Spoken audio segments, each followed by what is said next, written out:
Agora, a FMZ faz uma conexão entre você e os assuntos da atualidade. Conexão. Em conexão com o mundo. Em conexão com você. Conexão. Em conexão com o mundo. Em conexão com você. Programa Conexão. Apresentação e produção, Edésio Petterle. Trabalhos técnicos, Magno Nogueira. Olá, bom dia! Estamos no ar com o programa Conexão aqui na Rádio FMZ. Seja bem-vindo, você ouvinte que está finalizando seu almoço ou que está trafegando aqui pela BR-262 ou passando pela região serrana. Seja bem-vindo ao programa Conexão. Se alimentar de forma saudável e equilibrada é essencial para garantir qualidade de vida, não é mesmo? Isso porque, além de fornecer energia e bem-estar geral, através de uma boa alimentação é possível prevenir e combater doenças, manter o peso corporal saudável e ter um bom desenvolvimento físico. Um cardápio balanceado ajuda o sistema imunológico, melhora o humor e a memória, reduz o cansaço e estresse, aumenta a qualidade do sono, previne o envelhecimento precoce da pele, melhora o sistema digestivo e fornece disposição e mais energia para as atividades diárias. Dentre tantos alimentos, hoje vamos destacar o chocolate, que é um alimento adorado pelos brasileiros. Chocolate faz bem, desde que consumido em quantidades moderadas. Os principais nutrientes existentes dentro do grão de cacau são gorduras, carboidratos, proteínas, fibras e minerais. Mas afinal, o chocolate é vilão ou mocinho na alimentação? Para responder essa e outras perguntas, nós recebemos hoje Luciana Piazarolo Zandonati, nutricionista clínica funcional e especialista em nutrição aplicada à gastronomia. Seja bem-vinda ao programa Conexão, Luciana.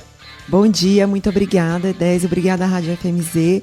Muito prazer estar aqui com vocês hoje para falar um pouquinho sobre esse tema. Nós vamos agora para um rápido intervalo e já voltamos com o programa Conexão de hoje. Conexão. Apresentação, Edésio Petterle. Estamos de volta com o programa Conexão aqui na Rádio FMZ e a nossa conversa hoje é com a nutricionista Luciana Zandonati. Estamos falando sobre chocolate. Será que ele é o mocinho ou é o vilão da dieta da nossa alimentação? E além de chocolate, vamos falar de vários assuntos relacionados à nutrição e uma boa alimentação. Luciana, o conceito de dieta sempre esteve associado à restrição alimentar. Como desmistificar esse termo e perceber a importância de se ter e seguir um bom plano alimentar? Então, realmente é isso. Geralmente, quando as pessoas chegam ao consultório, já chegam com essa ideia, né? Que quando eu vou passar um plano alimentar já vai ser de uma super restrição, que vai ser sofrido, que vai ser um momento de tristeza, mas pelo contrário, né? O que acontece? O papel do nutricionista não é fazer restrição, é você observar a rotina de cada pessoa e adaptar a essa rotina para escolhas melhores, né? E cada pessoa tem algo específico que a gente precisa valorizar, né, como nutricionista e colocar isso, transcrever isso num plano alimentar. Então, realmente é muito mito achar que vai sofrer. Eu, por exemplo, observo muito que as pessoas já temem que eu vou tirar o arroz e feijão, que não vai poder mais comer chocolate. Pelo contrário, sempre isso está prescrito na alimentação. Fora alguns casos que são muito específicos que a gente realmente vai precisar fazer uma restrição. Mas vale lembrar que o nosso corpo humano, ele tem células que são de uma necessidade imensa de colocar nutrientes dentro dessas células. E de onde vêm os nutrientes? Vem através do alimento. Então, a partir do momento que a gente faz cortes desnecessários para poder, por exemplo, emagrecer, na verdade, a gente está falhando em algumas outras partes, né? Todo o nosso desenvolvimento, o nosso sistema, a nossa disposição, o nosso fígado, intestino, o cérebro, eles são 100% dependentes de vitaminas e minerais. Então, a partir dessa fala, a gente já observa que não fazemos cortes, não existe uma alimentação restrita que vai dar certo, né? Na verdade, é uma alimentação que ela é completa e que ela vai atender a necessidade de cada pessoa para que essa pessoa se sinta bem, sinta confortável e tenha qualidade de vida nesse processo. Agora, Luciana, é a vez da pergunta que é o tema do nosso programa. O chocolate é o doce queridinho do brasileiro. Ele tem espaço em um plano alimentar? Ele seria o vilão da dieta? Então, sempre tem espaço. A partir do momento que a gente fala de alimento, a gente jamais pode caracterizar como vilão ou mocinho, né? Todo alimento, ele pode ser super saudável, dependendo da quantidade e da frequência que a gente vai colocar na nossa rotina. Vamos falar mesmo sobre o chocolate, né? Se a gente for observar o chocolate, ele é composto por açúcar, gordura, mas ele tem uma quantidade de cacau em pó interessante. E o cacau em pó, ele tem uma quantidade muito grande de antioxidante. Inclusive, melhora perfil de colesterol. Porém, o que a gente tem que avaliar é o tipo desse chocolate, tá? Então, hoje a gente tem no mercado chocolates com mais qualidade, com menos gordura, com uma quantidade maior de cacau em pó, que são os chocolates acima de 70%, por exemplo. E o que mais vai determinar se esse chocolate é saudável ou não é a quantidade que a gente vai comer. Vamos dar um exemplo. Se todo dia você come chocolate, mas um chocolate que não tem tanta qualidade e uma quantidade muito grande, a gente pode sim afirmar que isso vai fazer mal para a sua saúde e para a sua qualidade de vida. Mas se você consegue determinar uma quantidade mais específica de um chocolate que ele tem uma qualidade melhor, e você vai colocar 2, 3 vezes na semana, isso é 100% normal, tá? Claro que existem casos que a gente vai precisar restringir um pouco mais, mas na maioria das pessoas isso faz parte. Quem que não gosta de um chocolate? Né? A partir do momento que você começa a tirar esse alimento, que ele é super palatável, né? Que ele é super, que todo mundo ama, você já começa a trazer uma relação muito ruim com a comida. E a partir do momento que você tem uma relação ruim com a comida, você passa a ter medo de comer. Isso aumenta a sua ansiedade, automaticamente você vai buscar mais por esse alimento. Então isso vira num ciclo que você não consegue sair, tá? É muito importante que a gente coloque sim na nossa rotina, desde que a gente controle a quantidade e a frequência. Ótimo, Luciana, a conversa está muito boa, mas agora a gente vai para mais um intervalo, mas já voltamos, é rapidinho. Conexão. Voltamos com o programa Conexão de hoje e a nossa conversa é com a nutricionista Luciana Zandonadi sobre alimentação, sobre chocolate, sobre dieta, ou seja, sobre vida saudável. No último bloco, Luciana, você tocou em um ponto muito importante, que é sobre a frequência nos alimentos, a frequência em consumir determinado tipo de alimento. A pergunta é a seguinte: por que é tão difícil manter a constância ao seguir um plano alimentar a médio prazo, a longo prazo? Há alguma estratégia para a gente conseguir seguir no foco? Então, essa é uma parte importante, né? Porque o que eu venho observando? Que o que tira mais a gente do foco é a gente querer ser perfeito, né? Na questão da alimentação. E como se alimentar é fisiológico, ou seja, é algo que a gente necessita, a necessidade de comer, vai acontecer alguns erros mesmo, né? Isso é normal. E o que eu falo sempre para meus pacientes, entenda que o processo vai ser de altos e baixos. Porque quando a gente quer se comparar com pessoas ou em mídias sociais, que a gente percebe que parece ter uma vida perfeita, parece ter uma rotina perfeita, isso é uma grande ilusão. E isso faz a gente perder nosso foco. Porque no dia a dia a gente sabe que a gente vai ter dificuldades com isso. E aí o grande segredo é você entender que a gente não precisa ser o 880 para conseguir resultados. A gente pode ter flexibilidade e é muito melhor você começar com pequenas mudanças do que você começar com grandes mudanças e que você não dá conta. Por exemplo, vamos voltar a falar do chocolate, tá? Muitas vezes o que acontece? Eu vou cortar o chocolate e não vou comer mais. Ok, na primeira semana conseguimos cumprir porque a gente está aí na empolgação. Na segunda semana já começa a vir uma tristeza porque você já se sente diferente das outras pessoas. E a partir da terceira semana vai ser muito difícil vocês continuarem com isso, né?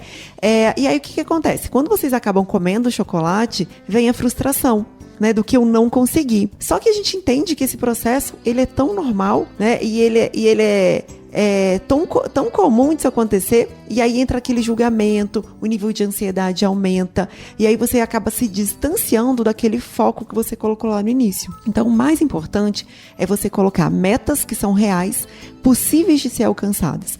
É a mesma coisa do exercício físico. Se você não pode fazer exercício físico 5 vezes na semana, faz 2. É melhor você fazer 2 do que você não fazer nada, né? Vamos dar exemplo do pão também. Se você come 3 pães durante o dia e você ainda não consegue tirar, começa a comer um pão.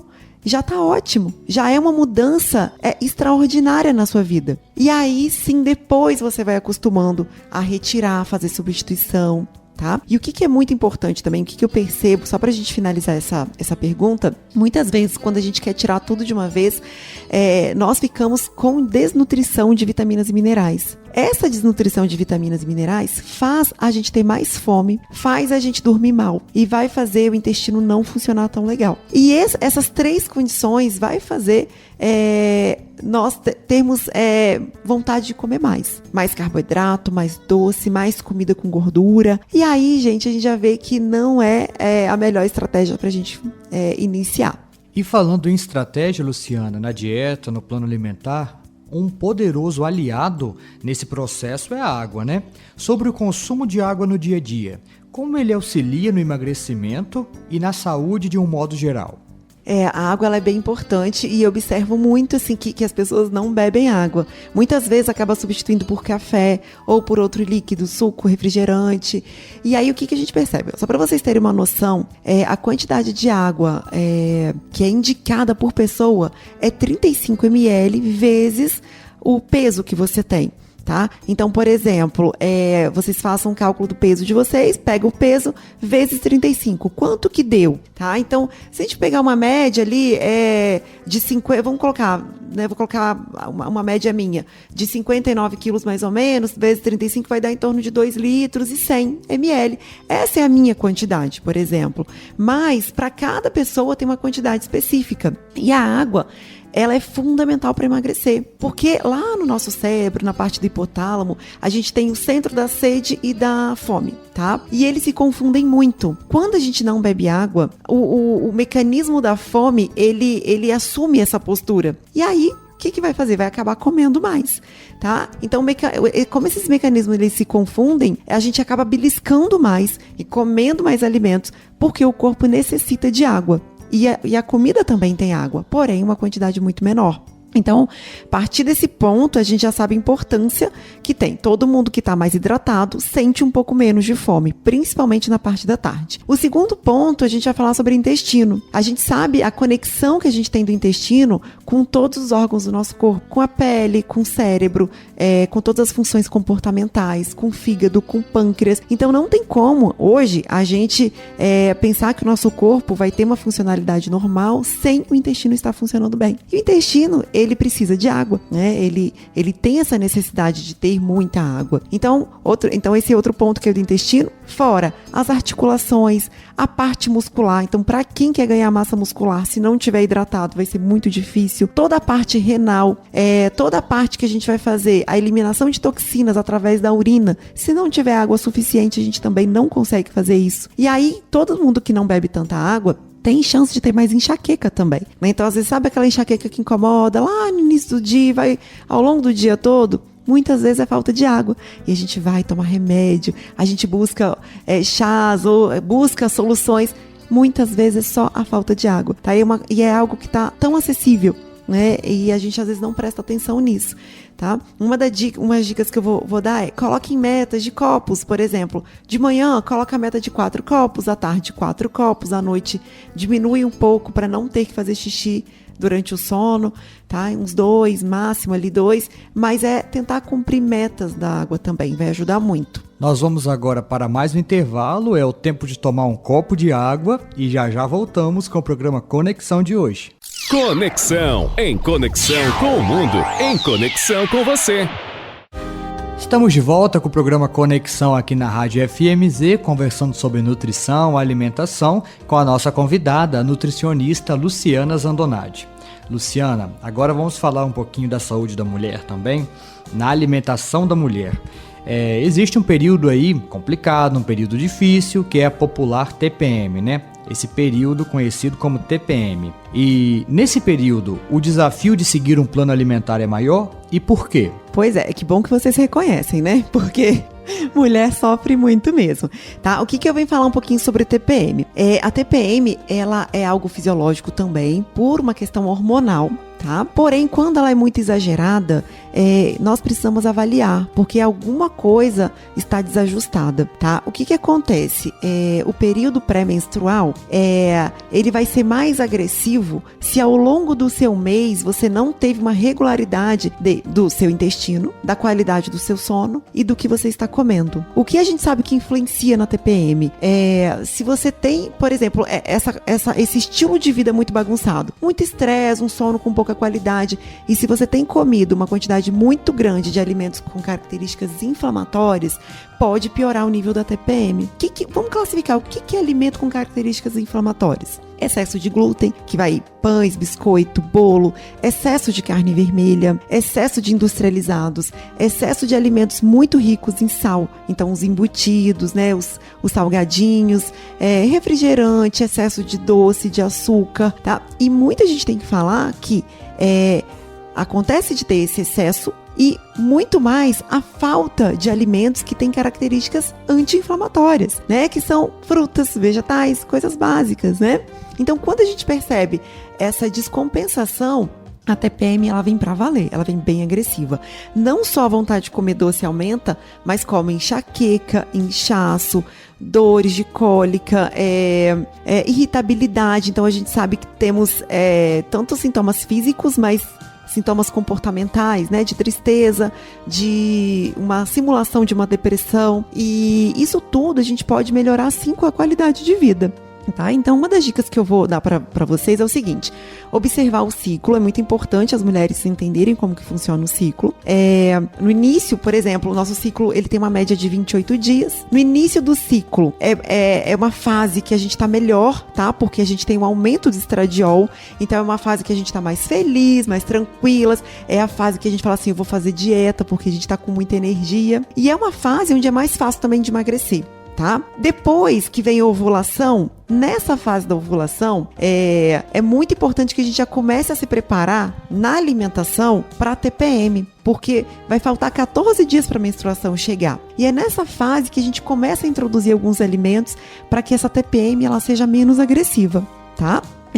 Claro que na primeira fase também, que é a fase folicular, ela também é importante, tá? Eu falo que o mês inteiro, quanto mais a gente faz, mais a gente vai ver resultado. Mas para quem tem muita dificuldade na alimentação, começa a observar a partir da ovulação para a gente começar a introduzir alguns alimentos.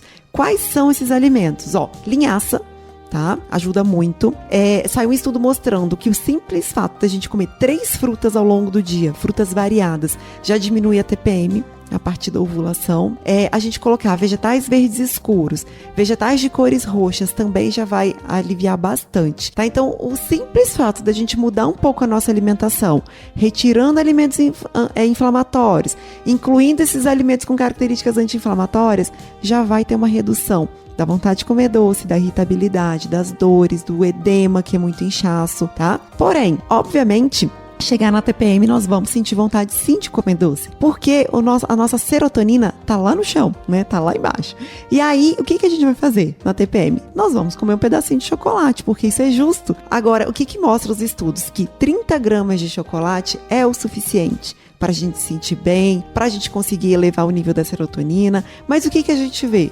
Não são 30 gramas, né? A gente vê 100 gramas, 200 gramas, é a barra de chocolate inteira, né? Então, o que eu observo? Que se a gente começa a tomar alguns cuidados, lá no início do ciclo, a gente consegue ter os sintomas mais amenizados, inclusive da vontade de comer doce. Então, isso já ajuda muito, tá? Porque eu observo, para todo mundo que quer perder peso, consegue perder peso muito bem até a fase de TPM, e na TPM acontece o reganho de peso.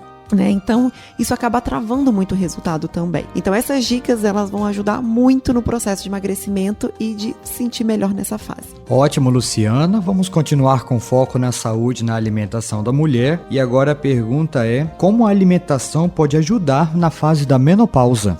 Isso, a menopausa acho que é a fase mais difícil da vida da mulher, né, porque realmente assim, eu falo que é uma TPM aumentada e a gente percebe que quanto maior o nível da TPM, provavelmente serão maiores os sintomas da menopausa também, né. Então a mesma coisa, né, as mulheres na menopausa vai ter tantos sintomas físicos, que é aumento da gordura corporal, queda no cabelo, a pele fica mais seca, os calores, né, principalmente esses calores noturnos que atrapalham muito a qualidade do sono, e vem toda também os sintomas que são psicológicos, né, emocionais. Então, elas, né, geralmente as mulheres se aproximam muito de uma depressão, ficam extremamente tristes, muito cansadas, indispostas, né? E isso é uma fase que toda mulher vai passar, mas como eu sempre digo, como eu disse na TPM, se a gente tem uma qualidade de vida um pouco melhor, provavelmente os sintomas eles vão ser mais amenizados quando chegar nessa fase, né? E aí entra a primeira coisa, pensar no geral como uma qualidade de vida. Fazer exercício físico é fundamental,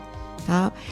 Tanto para as mulheres que estão na pré-menopausa ou que já entraram na menopausa ou na pós-menopausa, tentar dormir. A gente sabe que insônia é uma característica da menopausa também, mas buscar alternativas para dormir um pouco melhor. Então, alguns chás mais calmantes, diminuir café, diminuir cafeína no geral, tá? E a alimentação, ela entra muito nessa questão do saudável, tá? São 3 alimentos que eu não deixaria de fora na menopausa. A linhaça, porque a linhaça, ela tem uma característica que a gente chama de fitoestrógenos, ou seja, ela acaba imitando um pouco o hormônio que cai na menopausa, tá? Então ele ajuda um pouco a amenizar alguns sintomas, tá? Então a linhaça tem que usar como se fosse medicamento mesmo, todos os dias, pelo menos ali 1 colher de sopa por dia. Eu coloco também o inhame, que ele tem uma função muito importante na menopausa, e alimentos de cores vermelhas e roxas. Então assim, a melancia, lembrando que a melancia precisa comer com a parte branca, tá? Que é muito importante. Ela acaba aumentando um pouco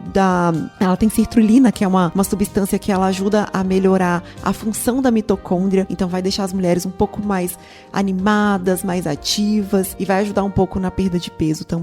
E eu não deixaria de fora, falei da melancia, o inhame e linhaça. Junto da melancia, a gente coloca também a beterraba, tá? Porque é um alimento bem importante. Fora isso, todos os alimentos de cores verdes escuras, e volto a falar a mesma coisa, tá? Diminuir alimentos que são mais inflamatórios, diminuir excesso de glúten, de lactose, de carne vermelha, industrializados, faça exercício físico, bebam água, coloquem alimentos mais naturais, troque às vezes o pão por uma raiz cozida, inclua ovo cozido, ovo mexido na rotina também, que vai ajudar muito. Então, bem assim, resumindo, se alimentar bem, tá? Se alimentar de uma forma bem equilibrada, ter qualidade de vida através do exercício físico, do sono e do intestino, e eu tenho certeza que esses sintomas eles vão ser melhores. Então, Luciana, estamos aí no mês de junho, já é hora de começar o projeto verão, ou a gente pode esperar lá para outubro para dar o pontapé inicial? Então, o ideal é agora, né? A gente assim, tem essa percepção, né? Que a partir de outubro, novembro, começa, né? Aquele desespero para querer perder peso rápido. Óbvio que dá tempo, né? De perder peso, mas a gente precisa se programar, porque o processo de perder peso, ele é um processo demorado. Queimar gordura, fazer oxidação de gordura é um processo demorado. E aí, às vezes, a gente quer resolver isso em 2, 3 meses. Muitas vezes, a maioria das vezes, vai ter frustração aí, né? Porque o corpo não está preparado para perder tanto peso em pouco tempo. Fora que a gente acaba sobrecarregando alguns órgãos também, né? O fígado, principalmente, quando a gente faz um emagrecimento muito rápido. Então, o ideal é a gente respeitar o nosso limite e fazer um emagrecimento com mais calma, com mais tranquilidade, né?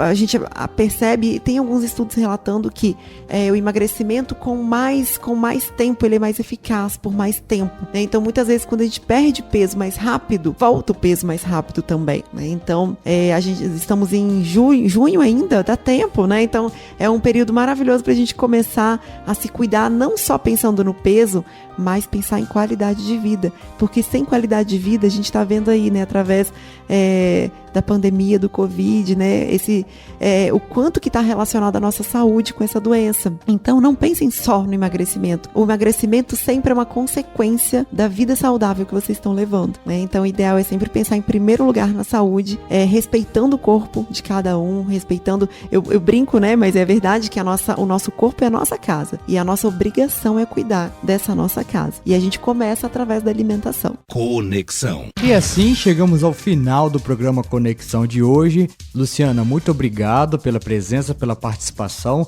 de explanar, de explicar um pouquinho sobre esse assunto, sobre alimentação, dando dicas, dando importantes instruções ali para termos uma alimentação mais saudável. Muito obrigado e se sinta à vontade de retornar quando você quiser para falar mais sobre o assunto alimentação. Tem muitas coisas, né? Eu acho que é um assunto que merece outros momentos, né, pra gente poder falar, mas eu venho aqui agradecer mesmo por essa oportunidade pra estar falando um pouquinho pra vocês, que é um assunto tão legal, né, da gente abordar e tão simples a gente colocar na nossa vida. Obrigada e bom dia pra todo mundo. Obrigado, Luciana, e obrigado também a você ouvinte que esteve conosco, participando, acompanhando o programa Conexão. E hoje em especial eu vou mandar um abraço para 2 coleguinhas camaradas, os alunos Yuri Altoé e Lucas Sossai Perim e toda a turma do 5º A. Um alô aí para vocês, alunos, um abraço e até segunda-feira. E para todos os ouvintes, um bom final de semana e voltaremos a nos encontrar no próximo Conexão. Até lá! Conexão. Em conexão com o mundo. Em conexão com você.